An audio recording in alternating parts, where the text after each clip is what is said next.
In the heart of Europe, where humanity spends billions of dollars to smash atoms together in search of the God particle, stands a paradoxical symbol.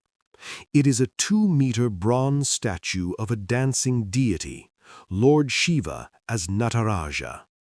This isn't just art, and it isn't just religion. It is a silent acknowledgement from the world's greatest physicists that the ancient East saw what the West is only now beginning to prove. Fritjof Capra, a pioneer in high-energy physics, famously said, "Modern physics has shown that the rhythm of creation and destruction is the very essence of inorganic matter." For the physicists at CERN, the dance of Shiva is the dance of subatomic matter.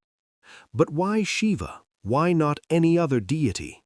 Because Shiva is not a person in the Vedic tradition. Shiva is a principle. He is the Adi Yogi, the first scientist who mapped the human system and the cosmos. Today, on the Enlightenment Company, we are going beyond the myths. We are exploring the physics, the biology, and the mathematics that define Mahadev as the first scientist of the universe. Let's look at the iconography through the lens of a lab. The Nataraja is surrounded by a ring of fire, the Prabha Mandala. In physics, this represents the space-time continuum. Within this circle, Shiva is in constant motion, yet his face remains perfectly still. This is the definition of dynamic equilibrium. In quantum field theory, the vacuum is never truly empty.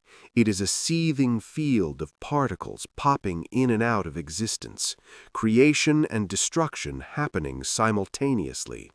This is the Tandava. Shiva's upper right hand holds the Damru, the drum that released the first vibration, the Big Bang. His upper left hand holds Agni, the fire that dissolves the universe. Scientists call this the conservation of energy. Energy cannot be created or destroyed, only transformed. Shiva is the personification of this law. He is the entropy that breaks down the old and the energy that fuels the new. When we look at the Large Hadron Collider, we are essentially trying to replicate the rhythm of Shiva's feet. The word Shiva literally translates to that which is not. This brings us to the most profound mathematical contribution of ancient India, Shunya, or zero. Modern cosmology tells us that over 95% of the universe is dark matter and dark energy, things we cannot see, touch, or measure directly, yet they hold everything together. In the Shiva Sutras, this nothingness is the source of everything. Think about the math of zero. Anything multiplied by zero becomes zero. Anything divided by zero becomes infinity. Shiva is that cosmic zero. He is the vacuum state from which all somethingness arises. He is the field in quantum field theory. By calling him the destroyer, the ancients were actually describing the process of reabsorption into the vacuum state, the ultimate scientific reality of our universe's end. Shiva didn't just look at the stars, he looked at the biological machine. As the Adi Yogi, he gave us the Vigyan Bhairav Tantra, a set of 112 scientific methods to expand human consciousness. One of his most famous attributes is the third eye. For centuries, this was seen as a weapon of fire. But modern neuroscience points to the pineal gland, located in the geometric center of our brain. This gland is light-sensitive and regulates our perception of reality through melatonin and DMT-like compounds. Shiva's opening of the eye is a metaphor for a biological software upgrade. He taught that the human body is a laboratory. Through specific breathing patterns, what we now call pranayama, one can alter their blood chemistry and brainwave states.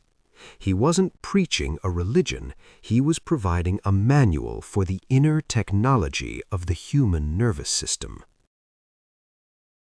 Even Shiva's appearance is a lesson in ecology and biology.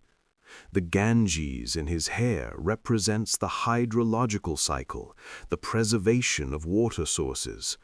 The snake around his neck, a cold-blooded creature, represents the mastery over the reptilian brain, the seat of fear and survival instincts.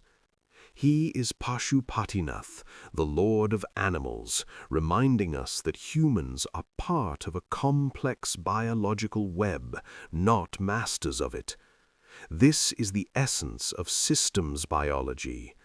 Every element of Shiva, from the moon on his head representing time to the ash on his body representing matter, is a scientific observation of the natural world. So, is Shiva a god? To some, yes, but to the seeker, Shiva is the ultimate scientific principle. He is the bridge between the seen and the unseen.